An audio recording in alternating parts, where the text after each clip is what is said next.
Nobody was embracing you. The kids were cruel. It was very difficult to be gay. And even though all these years have passed, I still had that longing to have my diploma. The hard part was determining that I was going to do it, but I definitely didn't do it alone. At age 30, with the help of her mentor, Carissa finished her high school diploma. I have a mentor, Maria. She convinced me to continue my education and to finish what I started to get my diploma. Just never judges. She's a true role model. If you're even considering getting your high school diploma, go get it. You can do it. No one gets a diploma alone. If you're thinking of finishing your high school diploma, you have help. Find free adult education classes near you at finishyourdiploma.org. That's finishyourdiploma.org. Brought to you by the Dollar General Literacy Foundation and the Ad Council. Donors choose. Support a classroom. Build a future. Did you know that every year, public school teachers spend nearly $500 of their own money for student supplies? Let's do the math. That comes out to over $1.2 billion a year. And that's just not right. At Donors Choose, we want students and teachers to have the tools they need for a great education. And now, more than ever, they need your help. Here's what you can do. Go to DonorsChoose.org and choose from teachers' requests that support reading, math, science, history, and more. Once the request is funded, we'll take care of shipping everything directly to the teacher. It's that easy. You'll receive thank you letters and photos from students and teachers and a report of how every dollar was spent. Teachers' needs have never been greater. Learn more at DonorsChoose.org. Donors choose. Support a classroom. Build a future. Live from the Hoopy Insurance Services Studios, this is WKJG 1380 AM, 100.9 FM, The Fan, Fort Wayne, Indiana.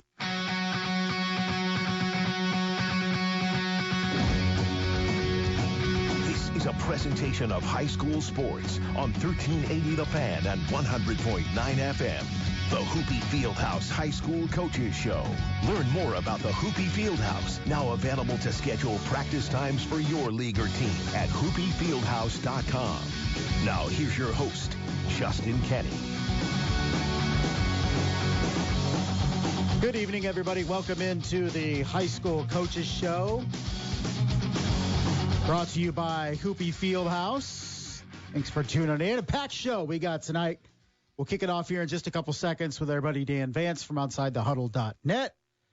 Break down both girls and boys basketball. It's going to be an SAC-centric show tonight once we get into our guests. The first night of girls-boys doubleheaders coming up tomorrow across the city.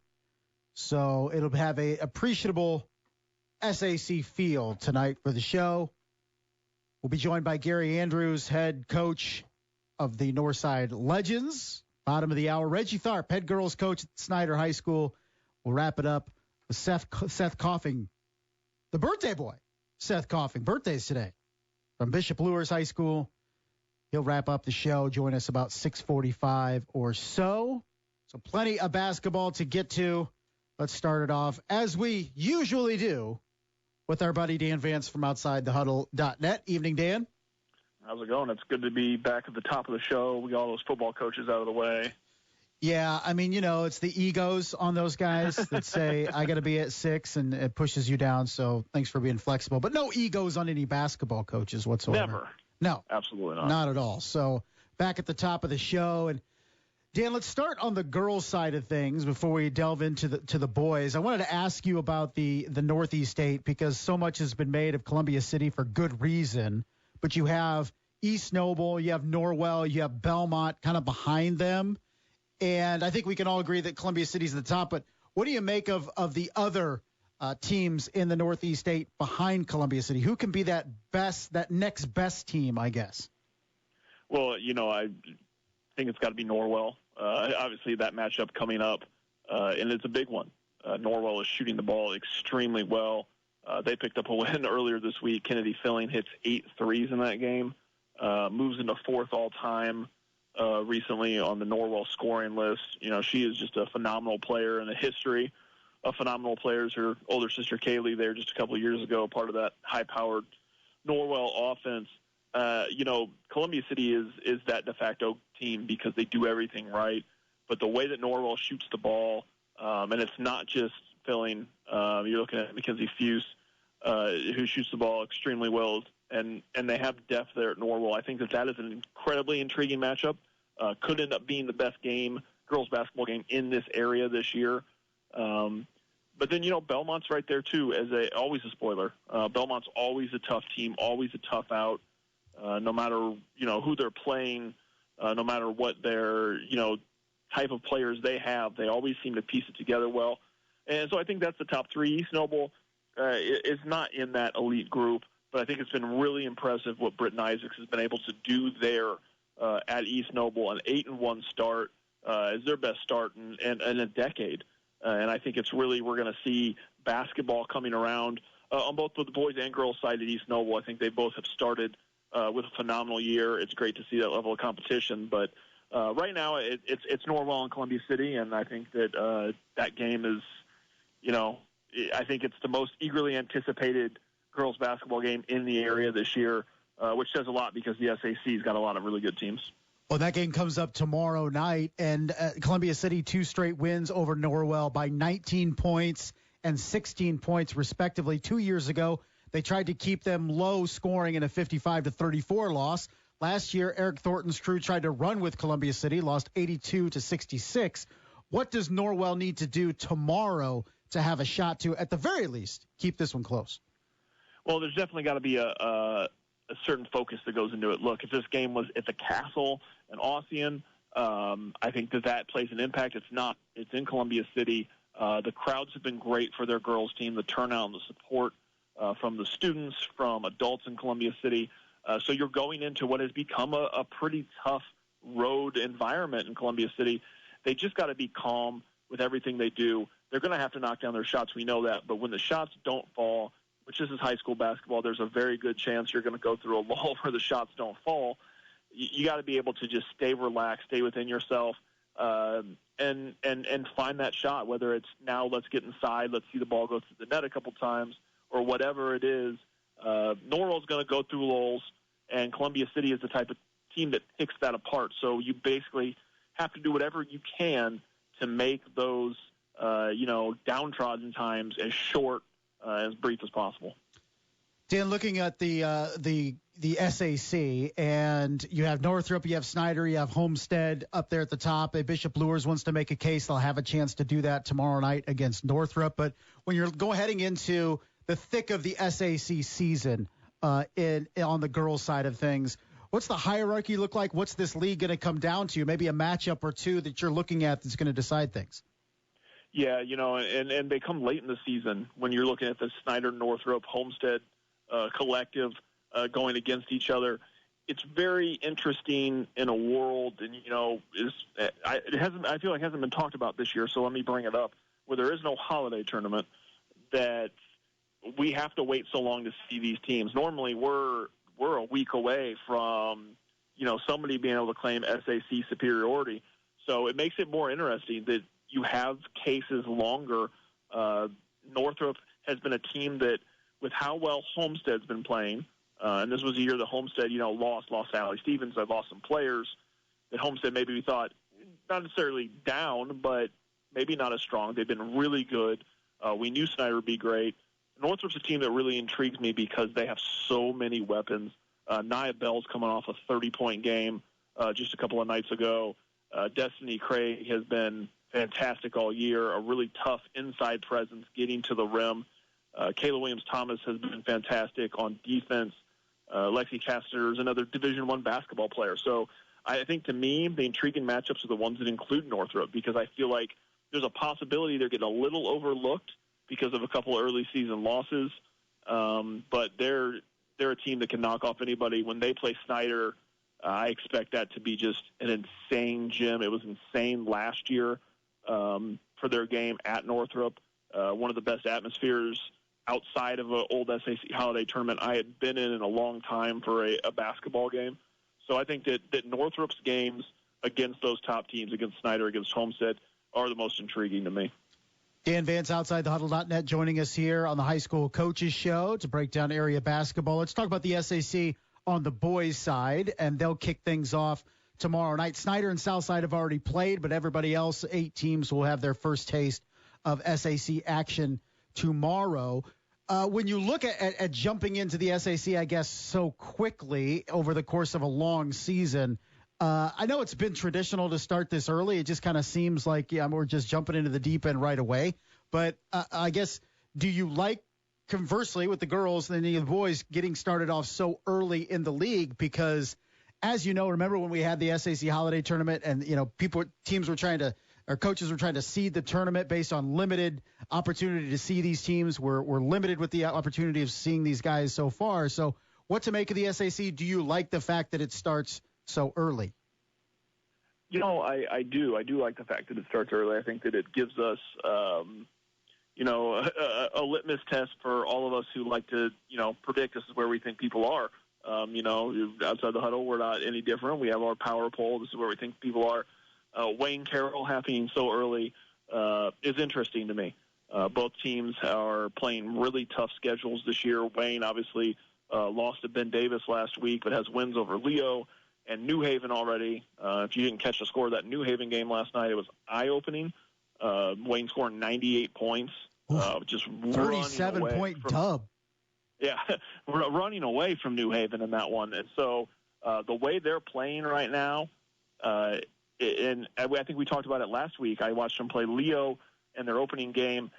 They're playing fast. Can they control the chaos? That was Wayne's specialty last year, control the chaos. You have to play chaotically. And if they can do that against Carroll, they're a really tough team to beat. They're a tough team to beat for anybody on the schedule because they have the quick guards, they have the shooting, they have the height. So I'm really excited about them and Carroll and that being such an early game this season. Northside looked really impressive, though, too. And I think that people may have written them off a tad bit with the lack of having Bronte Johnson out there. Obviously, you lose some other guys to graduation from last year, but expecting to have Tay back and then not because of an injury during football. But Jackson Fugate and Eugene Young have looked every bit of the part there as two of the best players in this entire area. I think the SAC could be deeper than we really thought it was on the boys' side. Luers, I got a chance to see them the other night. Draylon and Darion Truesdale are just juggernauts. They're long, they're athletic, they're strong defenders. They shoot the ball extremely well. Kamani Davis did a great job the other night against Leo, too, knocking down shots. Luers is a team that can beat you all over the court. And there's some intrigue now that I don't think I had at the beginning of the season with Snider. They've started the season 2-0.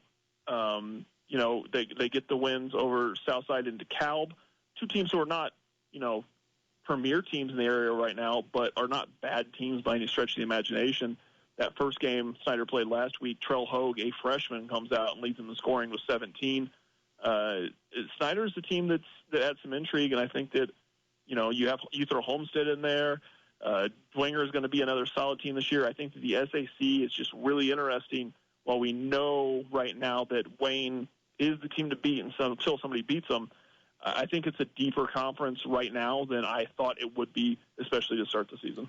Another intriguing game for me tomorrow night, Dan. Carroll and Concordia, maybe two teams that are trying to make some noise. 18 wins a year ago for Concordia. That program trying to show that it has staying power. And then what Carroll's been able to do over the last couple of years with Ryan Abbott and get over 500 last year and trying to take that next step. The only loss for Carroll is to Penn, a state-ranked team in Class 4A on the road. So when you look at that one, is that another barometer game for both of those teams and how they slot in, at least right now in the league? It really is. When you look at a Carroll team, that brings a lot back. Jackson Pardon and Cannon Hauser, but does lose those Truesdale twins that are now at Bishop Luers. So they're a team that's playing some younger guys in some really important and pivotal roles and minutes, and it's going to say a lot for them if those guys can step up early. And then you look at a Concordia team who I feel like Northside, we expect them to be down. Johnny Washington transfers to New Haven. A lot of players lost to graduation. You still have Cole Hayworth back, and that's a big impact. So you're like, maybe Concordia's down, but then they start the season with a big win over a Belmont team that we think can contend in the Northeast State Conference. So I think there's a lot of teams that, take it as what it is. Do they feel disrespected? Are they just better than a lot of people thought they were? there's a lot of teams in the season a lot better than we expected them to. And things will start to get into focus tomorrow night with the start of the girls-boys doubleheaders throughout the city in the SAC. Dan, always a pleasure, man. Take it easy. I appreciate it. That was Dan Vance, OutsideTheHuddle.net. Joins us each and every week to talk area high school basketball. Take a break, come back. Coach Gary Andrews, Northside Legends, will join us. His team 2-0 to start the season. They'll begin their SAC portion of things on the road tomorrow night off Calhoun at Southside. We'll talk to Coach Andrews about the season so far and more when we come back. Reggie Tharp, Seth Coffing also later on in the show. It's an SAC night here on the High School Coaches Show on 1380 The Fan and 100.9 FM. Where else can you get a steaming hot sub piled high with grilled meats and veggies, nestle up next to fresh cut fries, and a hand-squeezed lemonade? This meaty, melty, massive hot mess is only at Penn Station. Penn Station, grilled just for you. Students who can read by the end of third grade are 35% more likely to graduate. I'm Dr. Katie Jenner, Indiana Secretary of Education, here to tell you how reading 30 minutes per day can improve the trajectory of a child's life. Whether you are reading with your child or they are reading independently, this is one of the most important things you can do to help them succeed. So this school year, please encourage your child to continue reading. It's a small habit that makes a big difference. Sponsored by the Indiana Department of Education and aired by the station. Every child deserves the best teachers, facilities, and academic programs to set them up for success both now and in the future. At Milton Hershey School in Hershey, Pennsylvania, we make that a reality for children from qualifying families who are looking for greater opportunities. Milton Hershey School enrolls students from pre-K through 12th grade from across the United States to live and learn on a beautiful state-of-the-art campus with all costs covered. Students who are accepted to Milton Hershey School have access to a top-tier education, along with health care, meals, housing, and fully funded career pathways to pursue whatever they're passionate about, from performing arts to internships to coding. Students can even accrue up to $95,000 to continue their education after high school, thanks to the generosity of chocolatier Milton Hershey and his wife, Catherine. Are you looking to set your child up for success or know a child who could benefit from Milton Hershey School? Learn more at mhskids.org/admissions. Welcome back to the Hoopie Fieldhouse High School Coaches Show on 1380 The Fan and 100.9 FM. Welcome back, everybody, to the High School Coaches Show. I'm Justin Kenny. We're here till 7 o'clock talking area high school basketball. Coming up tonight here on 1380 The Fan, 100.9 FM, 7:30 pregame show. Thursday night football. It will be the Patriots and the Steelers from the Steel City tonight. 7:30 pregame, kickoff around 8:15 this evening. Coming up tomorrow night, it will be a girls-boys doubleheader here on 1380 The Fan, 100.9 FM. It'll be the Northrop Bruins Bishop Luers Knights. And following that, the Parkview Sports Medicine High School basketball postgame show starting around 9:15 or thereabouts. Depends on when those girls-boys games get over with. So plenty of basketball coming up tomorrow night here on 1380 The Fan, 100.9 FM. Another SAC game going on tomorrow. It'll be Northside and Southside off Calhoun Street. And head coach of the Legends is Gary Andrews. Joins us right now. Evening, Coach. How you doing, Justin? Thanks for having me. Yeah, doing well, Coach. And I kind of wanted to start from the jump. It's been tradition for you guys in Blackhawk Christian to play the first game of the season for both. It had been since 2017 that Northside had knocked off Blackhawk Christian in that first game of the season. You guys were able to get the 71-63 win, and I imagine that's a big one really to set the tone to start the year. It really was. Blackhawks a very talented team. They've had a lot of success in the area and in the state, and I thought we were more ready than we've been in past years. We had more kids this year that didn't play football, and I just really thought, our kids were ready. We went out, played pretty well. We only had, 4 turnovers. So the first game of the year, I thought that was really good. And to follow it up with a win just a couple days later at DeKalb, but it's always tough to face off with Marty Beasley. They were 2-0 when you played them. And to be able to take it on the road and get a dub had to be a good follow-up.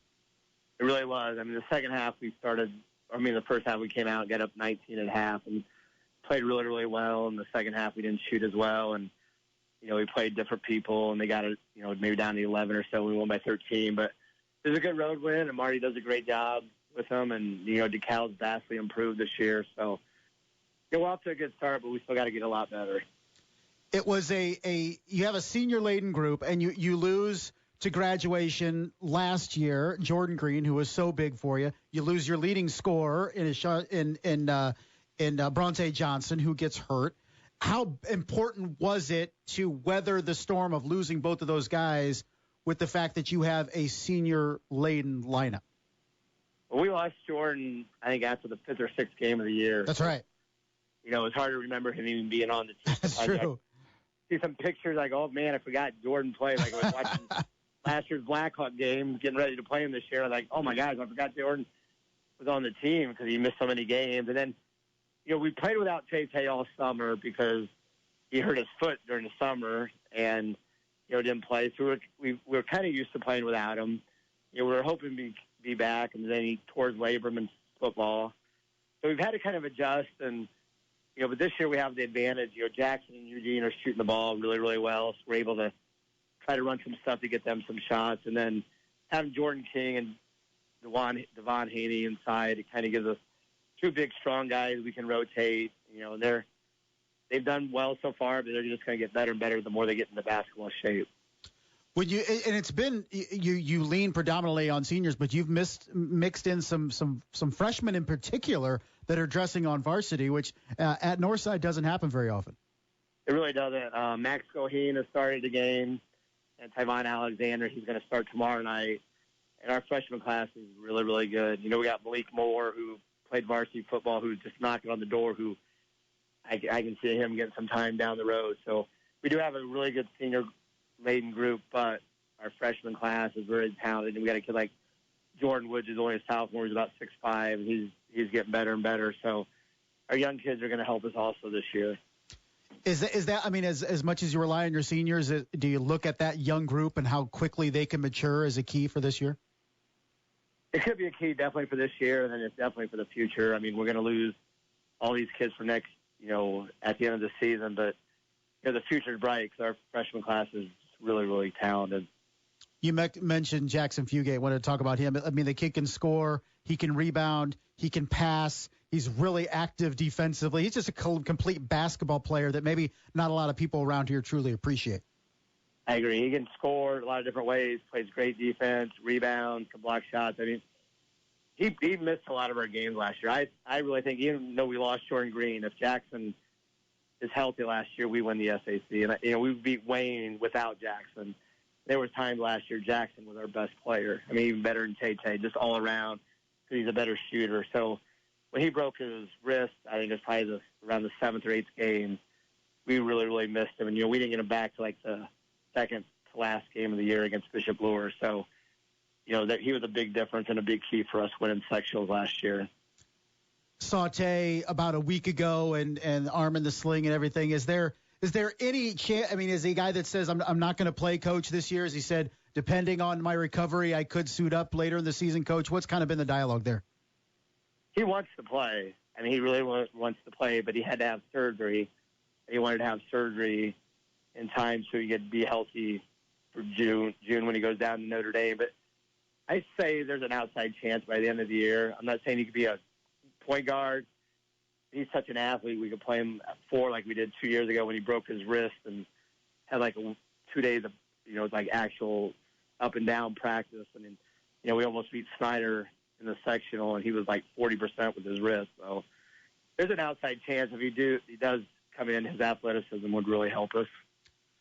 Coach Gary Andrews, Northside Legends, joining us here on the High School Coaches Show. And, Coach, you get the SAC portion of the schedule started tomorrow night. You go to Southside, then you have Warsaw coming up on Saturday. It was a 2-2 that you guys were able to get 2 wins last year that really maybe started propelling you guys throughout the season. But how important is it to get off on the right foot in the SAC and then see how your guys can handle on short rest the day after playing a really good team in Warsaw? It's really going to be a good challenge for us. I mean, we really need to get off to, a good start in the SAC. I mean, Southside's got talent. I mean, Wallace, he was at Luers last year. We couldn't guard him last year. So he's a big challenge, and they're athletic. They got the big guy inside. You know, they'll be fired up because it's a rivalry game. So we know that'll be a tough game. But turning around in less than 24 hours, having to play a Warsaw team who's 3-0 and got two guys averaging 20 points a game that can really shoot it. You know, they got a 6'8" guy inside. And it's going to be a tough weekend for us. But, you know, I get telling the guys, if you want to win sectional, you got to win Friday, Saturday night. We really got to get used to playing on Friday, Saturday. And the next 3 weeks we play Friday, Saturday. So hopefully that prepares for the sectional. Coach, it's shocking. You're in your 6th year at Northside. Feels like just yesterday you were taking the job, and you came in. It was unexpected for you in terms of the situation you were handed. But now in year 6, 3 straight double-digit win seasons, you get that sectional title, your first postseason title at Northside. You're accustomed to winning. You're accustomed to winning national championships and state championships. And now in year 6, take us through the journey that it's been to get here. I mean, it's been something where I think I told you before, I never would have taken the job if I would have known how big of a challenge it was. But then I just kind of dug in and go, you know what? I've had some success in the past. Maybe when I was younger, I wouldn't wanted to have that challenge. I kind of looked at it and go, you know what? People say, oh, I can't win here and things like that. I'm going to try to prove people wrong, and I'm just motivated. I'm harder on myself than anybody. So I was like, you know what? I just got to get out there, work hard. We've gotten good kids, and that's one big key this year. We have a lot better, behaviors. We don't have to coach attitudes as much. We're spending our time teaching them about basketball instead of as much about behavior and stuff like that. And like I said, our freshman class is not only really talented, but they're really good kids. So the future is really bright. I mean, I think we got a chance to be really good this year. Next year we'll be young, but we'll be talented. And, 2 to 3 years from now, that team could be top 5, top 10 in the state, I think. Do you feel like, you're finally in a position with this program that you felt you were inheriting? I think we maybe even, it's because, going into Northside, they had been loaded with talent. And I don't think we don't have that, Keon Brooks, Jalen Butts, all those players, they had that one year they went to state. We might not have that much talent, but we have a lot of guys that can shoot. We're very skilled. We're a lot better fundamentally when I took over. And when I took over, we had a lot of guys that couldn't dribble with their left hand. They couldn't really shoot very well. We have a lot of guys in the program now that can shoot. We're better fundamentally. And like I said, I think the future is bright. And you're off to a 2-0 start. And how big has it been for this group, too, to after winning a sectional last year and maybe some new faces, of course, but to continue it into this season with a couple wins to start off? I think the Blackhawk win was big because, they're a great program. They got the Bird kid, or not the Bird kid, but the 6'9" kid, and his name's slipping me right now. And they got the Smith kid is about a 6'5" guard. I mean, they're very talented. And, a lot of people after we lost Tate kind of oh, Northside's not going to be any good. We saw some publication or some place on Twitter. My assistant loves being on Twitter, so he sees all this stuff. They'll send it to us. They go, hey, this person picked the 7th in the SAC. So, it's kind of motivation to hey, even though we lost Tate, we still got good players. And, we're able to play. We're a little bit better in the half court than we were just because we got more guys that can shoot it. We got a little bit of a post game. I forgot to mention Javion Davenport's done a really good job at point guard. He's a senior, and he had some good minutes last year, but he's really improved. And like I said, we can just do a lot more in the half court, run a lot better sets as far as getting shots, getting post looks. And we probably are pressed isn't as good as it's been in the last few years because Tate was such a great anticipator. But I think we got a chance to be a pretty good team. We still got to get a lot better, and we'll find out more about ourselves this weekend. 2 games in 2 nights for the Northside Legends coming up starting tomorrow night against Southside and then traveling to Warsaw on Saturday. Coach, appreciate the time. Always a pleasure, man. I'll catch up with you, all right? Yeah, thanks, Justin. That was Gary Andrews, head coach of the Northside Legends. His team off to a 2-0 start, wins over Blackhawk Christian and on the road against DeKalb to start the season. We'll take a break, come back, and talk some girls basketball with Reggie Tharp, head coach of the Snider girls team. His team also off to a good start through the first half of the year. We'll talk about his squad and more when we come back. Seth Coffing, Bishop Luers, will also join us between now and the top of the hour. You're listening to the high school coaches. On My Deals Fort Wayne, get $50 worth of Rusty's ice cream gift certificates for just $25. You heard right, $50 worth of Rusty's ice cream gift certificates for just $25. Rusty's Ice Cream is a full-service ice cream shop with 80s-inspired flavors, from bodacious sundaes, radical shakes, righteous floats, and even a traditional Bananarama split. Rusty's has it all. Get $50 worth of Rusty's ice cream gift certificates for $25. Get your deal today on MyDealsFortWayne.com. More than 80 million Americans depend on AM radio for their news, traffic, weather, sports, and a community connection.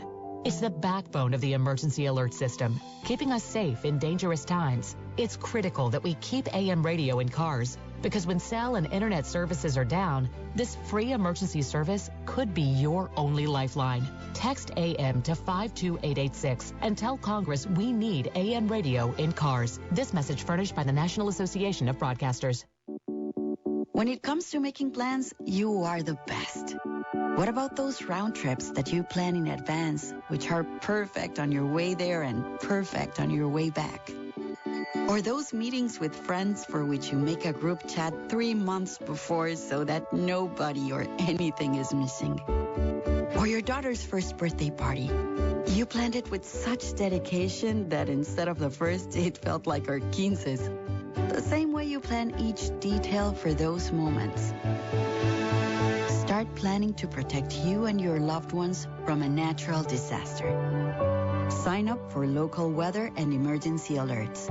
Prepare an emergency kit and make a family communications plan.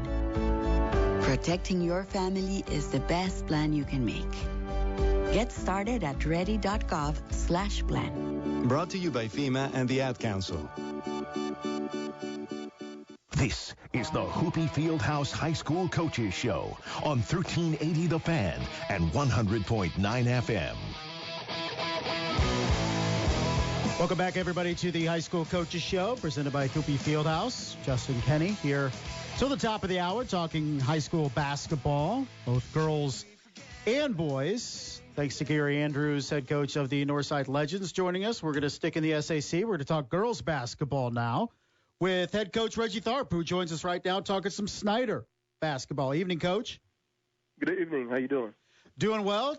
And Coach, off to a pretty good start for you guys. 9-1 heading into the road game at Wayne tomorrow night. Kind of in the middle of a road swing for you. Went to Maryville last weekend, got an impressive win over the Pirates. You get Wayne and Carmel on the road this weekend. But before we talk about this weekend, let's talk about the season that is so far and how you feel this team has performed now 9-1 through 10 games.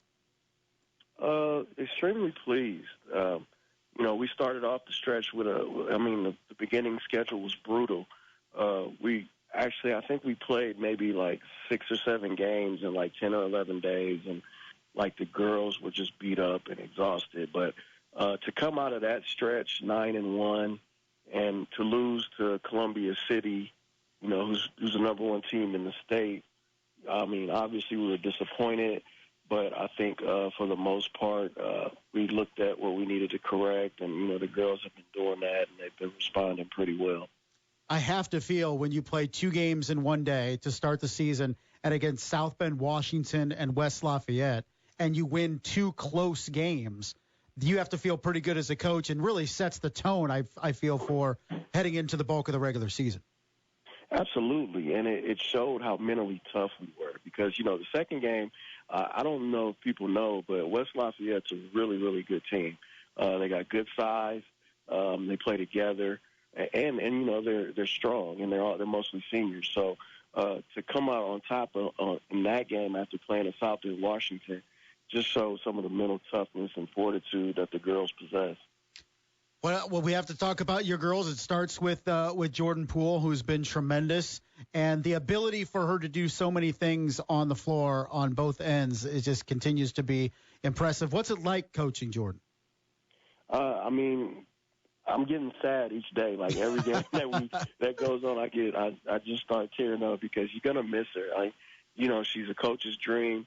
She comes to work every day, just competes at a high level. And, we know each other. Like we've been player coach now for probably about 8-9 years. So it's an extreme honor, and, you know, she's one of those players that's definitely going to be missed. And I've always said this, she's a good kid and she's a coachable kid. She's a high major athlete going to play in the Big Ten Conference, and I'm able to coach her like I'm coaching everybody else, which sets a great example for the other girls to see. So she's doing great. It's a pleasure to coach her as her career is winding down over at Snider. Not only do you have to replace her, you have to replace a point guard too in Jordan Poole. So it's a double whammy. But how great is she?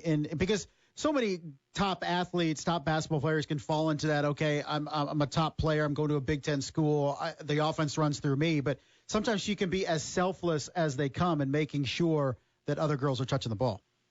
Yeah, and that's the great thing about her, because it's so hard to scout her. Like, the first thing they want to do is stop her from scoring. But, you know, Jordan's probably the best point guard in the state as far as her IQ and her vision. So it's a double-edged sword that you kind of got to stop her from scoring and passing. Like, when she's at her best, she's doing both at a high level, which makes everyone else on the team just better. So that's the great thing about having a player of her caliber. Like, I think when she's at her best, she's getting downhill and she's finding people. And then, you know, once she starts finding people, it kind of softens the defense up on her. So, you know, she's seen every look that the teams throw at her, and I think she's answered every look. But just a great kid and just a joy to coach. Reggie Tharp, head coach of the Snider Panthers here on the High School Coaches Show. And she's not alone in that senior class. You have Ciara Sims and Jania Donahue that have both been really good as a senior group. They lead you in scoring. They lead you in so many different ways. And it's not just Jordan with this class of 2024. No, and that's what makes us great. We have three great players, and I think they all complement each other well. When you look talking about Jordan and her offensive skill set, you're talking about Nene, who's probably one of the toughest defenders in the state. She leads our defense, and she's like the heart and soul of our team. She brings all the energy. She communicates well, and she's just a competitor. Like, she's one of those kids that will do anything to win. If she has to dive on the floor for us to win, she'll do that. If she has to guard the other team's best defender, she does that anyway. You know, just a joy to have both of those, and they complement each other so well. And then you're looking at Ciara Sims coming in, having her best year as a varsity player. Just, you know, people overlook her so much. And I say this all the time, that on any other team, she's the number one option or the number two option. You know, it's just a blessing to have all three of those playing together, and they genuinely get along, and it shows on the court with our chemistry and how we play together. And how important is that junior group? It's not a lot of flashy players, but it's role girls. They'll be thrust into that limelight next year, but they all fill specific roles for you. It's kind of a good thing as well, because they play every game and they get major minutes, and they're being put in critical spots that, you know, it's going to help them for next year. I think individually you don't have the superstars that we have with the senior group, but collectively as a whole they play well together and they're going to be solid. Like, people think we're going to have a major drop-off next year, and I disagree. When you bring, like, these 4 or 5 girls back that we have, along with a couple freshmen that we're going to have next year, it's going to be a fun group to watch. And, you know, they're getting this experience, this competitive experience, like from last year when we made it to semi-state. So, you know, they play in meaningful games every game, and they've seen everything. So they're going to be an experienced core group coming back for me next year. Coach, you mentioned that game against Columbia City, a 14-point loss in mid-November, but since then it's been very impressive for you guys, you know, taking down a Fishers team that's really solid by 16 points. How have you liked the response from your team after that loss? Because it seems outwardly, at least, that maybe a little bit added motivation after that defeat. Oh, absolutely. The girls were upset. You know, I mean, take nothing away from Columbia City. I have a lot of respect for Amy. She does a great job. That's a great core group, and they play tremendous basketball. They play tremendous team basketball. But the girls, yeah, they responded in a great way because, you know, after that game, because there was so much hype and anticipation leading up to it, when you lose it, it kind of takes the wind out of your sails. But to the girls' credit, we came back. We had a competitive week of practice. We healed up some because we came off like a 6-7 game stretch where we played in like 10 days, and they just responded in a great way. Like, just to bounce back from that, because it could have went in the wrong direction after all the hype leading into that Columbia City game. But they came back, they responded in practice and film study, and just were eager and chomping at the bit to come back. Coach Reggie Tharp, Snider Panthers. Coach, you got a 2-2 this weekend. You go to take on the Wayne Generals, and Laisha Gorman has done a tremendous job at revitalizing that Wayne program. And then you have Carmel coming up on the road on Saturday afternoon. You take on Coach Rick Reisinger's team, his first year at Carmel, and people say, well, that name sounds familiar. Well, that's the Heritage Christian coach for a long time that had so much success, that won about 1 million state championships. But it's another challenging weekend for you guys. Just 2 more challenging games, both on the road. What do you want to see out of your girls over the next couple days? Well, we always preach the same thing, togetherness, and then make sure that we're focused. Like Wayne is a team that'll sneak up on you if you're not focused. Like you said, Alicia's done a great job building that program back up. And we've always had tough games against them, and you got to come in focused and ready to go. And then now looking at, Carmel, their record's not where they would like it to be, but, watching them in film, I'm looking at them like, man, they have some great basketball players, and, they run this stuff well. So our whole biggest thing is, like, focus every game, paying attention to detail, paying attention to the scout, knowing your responsibility. And I think we've done that for the most part. I think we lost our mindset some, going back to the Columbia City loss when we got down. But I think the girls have picked it back up, and they understand what they need to do. And the biggest thing, like I said, is focus and communication, and they've done that. Coach, I appreciate the time. Thanks a lot. Congratulations on a great start, and we'll see if you can get another couple dubs this weekend. All right, thank you. That was Coach Reggie Tharp, head girls basketball coach of the Snider Panthers. And the only blemish on Snider's record so far, that 14-point loss to Columbia City, and that was a hard-fought game. Snider did a really, really good job defensively. I mean, that's a Columbia City team that's averaging close to 70 points a game, and to hold them to 54 is impressive. And more impressive, I mean, it's a Columbia City team that's holding teams to 33 points per game.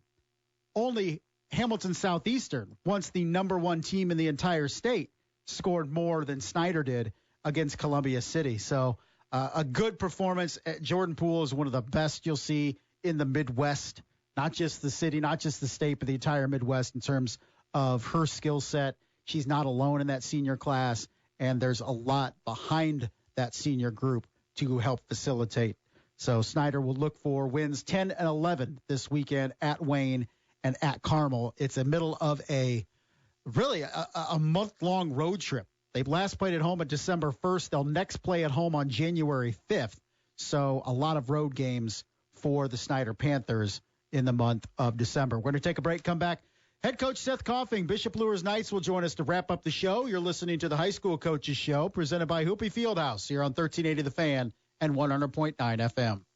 Hoopie Insurance Services, now with over 40 years of helping to protect Fort Wayne families and businesses, operates by the golden rule. They always treat the client as they would want to be treated. They have options to find the best price for the best coverage, whether insuring your home, your property, your car, or even your small business. Hoopie Insurance Services, an independent agent representing great companies like Ohio Mutual Insurance Company, is the perfect place to find the specific coverage you want. They realize that small businesses often have unique needs, and they can tailor a policy that provides the coverage your business needs. And they work with some of the top insurance companies in the industry, like Ohio Mutual, to provide quality coverage with outstanding service. And if you ever need to file a claim, Hoopie Insurance Services is committed to serving Northeast Indiana with compassion and integrity, because you don't need your insurance company to add to an already stressful situation.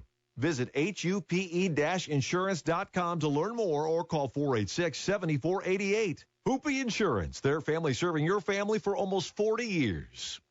Over the years, you've brought them into your home. You were prescribed opioids after the C-section, when Dad injured his back, when your basketball star tore his ACL, opioids helped with them. Holding on to unused opioids puts your family at risk. Opioids are powerful pain-reducing prescription medicines, but most people who are prescribed opioids don't finish their prescriptions. So millions of unused opioids are sitting in homes across the country. And tragically, more than 100 Americans die every day from overdoses involving opioids. What can you do to protect your family? Remove the risk of unused opioids from your home. Pills, patches, or syrups in drawers, purses, and cabinets, anywhere they might be hiding. To find out how to dispose of them properly, visit www.fda.gov/drug disposal. Right now, the forgotten poor are waiting for healing and care, for life-saving medical care, for a chance to live with dignity and hope. They are waiting for Mercy Ships and you. Mercy Ships is the largest floating civilian hospital in the world, with volunteer medical staff and crew who donate their time to save lives. And now, as our newest state-of-the-art hospital ship sets sail, Mercy Ships will double our ability to reach children and adults who need us now. Without the work of Mercy Ships, these patients don't have another option. Mercy Ships is answering the call to serve suffering people who have nowhere else to turn. Together, we are going to some of the world's most desperate places and bringing a wave of hope and healing to those who need it most. Thank you! Thank you!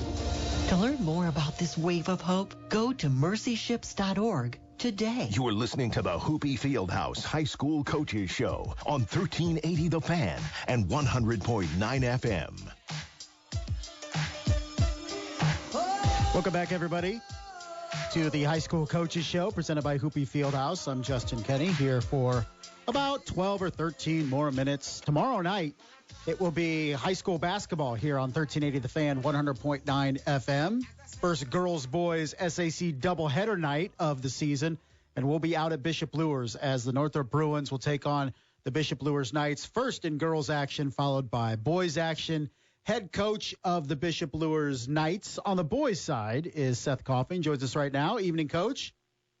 Thanks, Justin, for having me. Absolutely. Happy birthday. What is it, 29 again? Is it 29 again tonight? I've been telling the kids 32 all day, and I don't know how many I'm actually believing. But.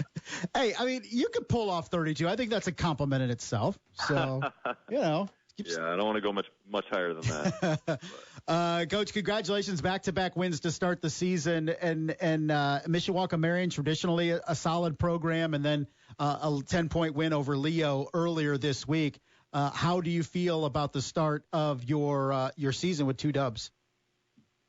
Overall, pretty happy with where we're at. You know, I mean, we're not anywhere near where we're going to be yet. We just literally finished up our 8th practice with all of our guys there after football, and it's been a little bit different this year. We've had more kids that did not play football that have been with us through the fall than we've had the last couple of years, so that's been kind of nice to be able to get them in a rhythm for basketball, and I think that's certainly helped us get off to a good start. But, yeah, 2 quality programs, and I think Leo's going to have a really good year within their conference and around the area, and so, overall pretty happy. Yeah, we talked to Coach Gary Andrews earlier. He said the same thing. He just had more of his guys that didn't play football. And how beneficial is that, particularly as the football team keeps winning week after week? You're like, oh my gosh, if you have 4, 5, 6 guys on the football field, you're itching to get at it. But how did it help to have the core of your group being able to work out? Well, it certainly makes it more difficult to get off to a hot start, I think, because it takes them so long to get their legs back under them for basketball and get their touch. Most of them are not putting up very many shots during the football season, and I don't expect that. But at the same time, I really like, having them in that competitive atmosphere, especially as good as our football program is year after year. They learn a lot in that competitive atmosphere and just being in those pressure situations. And so it's a really good thing in my mind that they're multi-sport athletes, but there is something to be said for, getting the basketball part down early, and there's been a really good balance for us because we have added a couple kids that have a lot of toughness and added a lot of physicality for us from our football team in Isaac Zay and Wes Javens, and the basketball kids that have been coming throughout the fall have they're in midseason form as far as their skill goes right now. So it's been a good balance, really. I can't imagine trying to contain Isaac Zay on the basketball court because he plays with such tenacity on the football field. Wes too, but do you almost have to temper him down? Like, hey guys, like just this is basketball. We can't be doing what we're doing on the football field. But I'm sure they add a tremendous amount, not just in play, but leadership as well, because this is largely a pretty young team. Yeah, no, that's the biggest thing they've added is the leadership. You know, both being seniors, both being here all 4 years, they really know exactly what I expect and what our program has kind of become, and so that's been awesome. The physicality part and like what you're saying with Isaac, especially he plays really good defense and he doesn't foul very much. I kind of compare him in my mind to like a lot of the Wisconsin players. You know, they're really well known over the years for playing extremely good defense. They don't typically put the other team in the bonus very often, and Isaac does that. Even the other night, Jackson McGee had a really good game, but he worked for everything he got. Isaac was playing super physical with him. He got a couple fouls because of that, but he wasn't in foul trouble. He really wore down McGee, I thought, as the game went. And like I said, he still had a good game, but he definitely had to work for all 22 he had. And he loves that challenge. He wants to guard the other team's best wing on a night-in and night-out basis. He's such an advantage for us on that end because he can really guard 1 through 5, and he's such a competitor. It's a huge addition to what we have with our basketball guys throughout the fall. And leading the way through the first couple games of the season is, you look at Kamani Davis, that's been phenomenal, the sophomore, but also the Truesdale boys and the junior twins that have come in and been exceptional for you. And I would be remiss to mention the younger Truesdale and just the trial that he went through. And I'm sure it was just insanely scary, but it was great to see him come back to Fort Wayne and hopefully on the mend. Yeah, I mean, Draylon and Darion are just so talented. They're so athletic. They're long. They're strong. They finish really well around the rim. They're really coming to their own, being able to shoot the ball consistently. They're such good kids to be around. They're super easy to coach. They listen. They do it. They do the first time you tell them something, they do it. And so it's just been a really easy transition for them joining us. And obviously they add so much to our team on both ends of the floor, basketball-wise. But everybody loves them. Everybody gets along with them. They get along with everybody else. It's just been a really, really fun addition to have those guys. And then everything with DJ, it's been such a blessing for him to be back around the last couple of games. And really, if you can survive it, those things make you stronger. And I really believe that, it's kind of helped our program just kind of, shape around those guys and really give them a lot of support. DJ too. And it's just, it's been a really, really awesome couple of weeks as far as all that's concerned. Yeah, it's definitely scary moments, but has led into some great news, and I'm sure that's brought that team and program further together. Coach, in now in year 2, I mean, do you approach it different from year 1 at Luers? Is obviously the expectations are known, but do you come in with a different mindset in year 2, or does not much change? In the fact that I just don't feel like I have to, reintroduce everything. I mean, everybody basically understands what's expected, like you just said. But, we do have some new players. So as far as the system goes, kind of had to reintroduce that. But as far as our culture is concerned, we're just in a really good place all summer long.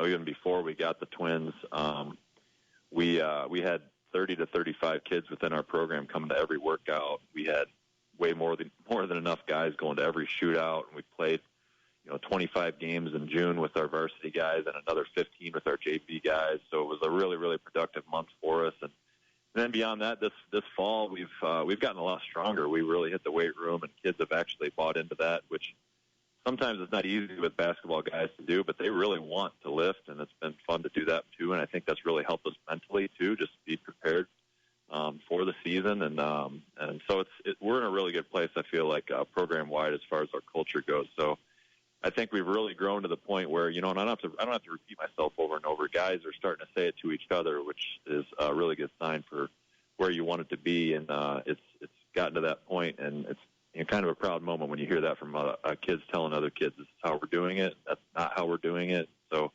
you don't have to do all that much as a coach when that's coming about.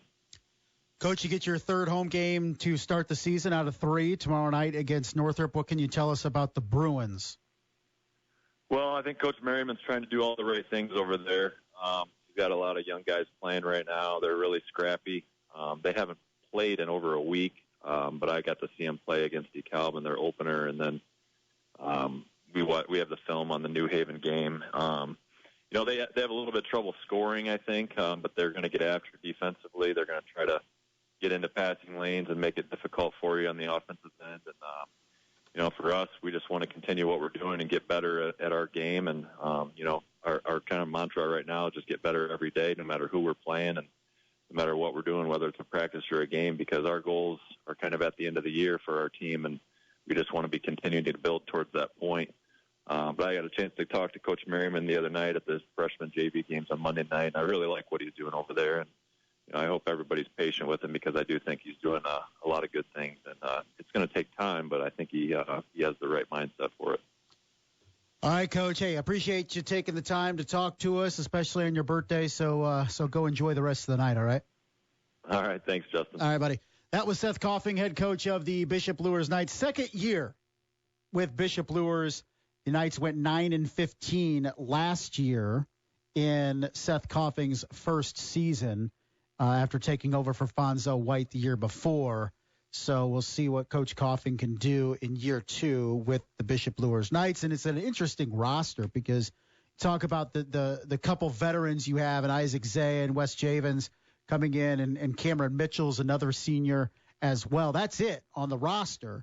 In terms of class of 2024 guys for Luers. You talk about the Truesdale boys coming in, Draylen and Darion, and what they bring to the team, and that you have a sophomore in Kermani Davis that has been very good, and then you really mix in the rest of that group, and it's still a very young group, and that's why it's so important for Isaac Zay and Wes Javens to bring in that leadership quality of things for this team, because I think you in this respect, you want guys to step up that maybe aren't necessarily your best players, but can be your best leaders, because the Truesdale boys are coming in and it's a new team. It's a new school. They came over from Carroll, and you can't even as juniors say, okay, you guys are leading this team, because they're learning. They're learning as they're coming in. These aren't guys that are in their third year with the program or second year even with Seth Coffing. They're new dudes that are coming in. So you can't really look at them and say, hey, you're taking over this team as leaders, which maybe you otherwise would for really talented juniors like them. But they're coming in and learning on the fly too. So being able to have Javens and Zay and tremendous, and they bring that physicality to the basketball court, much as they did the football field for the Bishop Luers Knights, state champions in Class 2A just a couple weeks ago.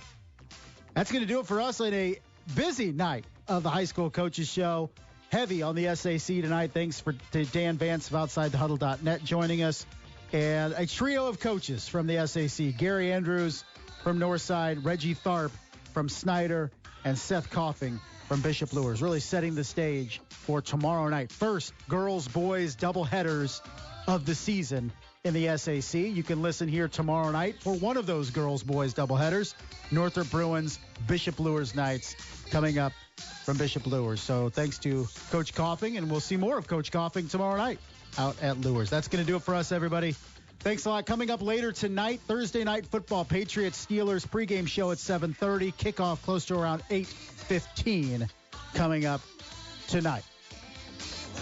Make sure to tune in to Caleb and Kenny in the morning tomorrow, 7 to 9, on your way to work or whatever you're doing. And the Sports Rush tomorrow from 4 to 6 o'clock. We'll be back with more Coaches Show next Thursday, 6 o'clock. Until then, everybody, have a great week. We'll talk to you later. This has been the High School Coaches Show, presented by Hoopie Fieldhouse, 1380 The Fan, 100.9 FM. Now I know that I'm too young. My life has just begun. What if you went to your secret hiding place and found just a phone number, 1-800-662-HELP? Before drugs take their toll on you and your family, make the call. For help with drug use, call 1-800-662-HELP for free and confidential information and treatment referral, or go to samhsa.gov/knowtherisks. Thanks for listening to the Hoopy Fieldhouse High School Coaches Show on 1380 The Fan. Podcasts by Federated Media.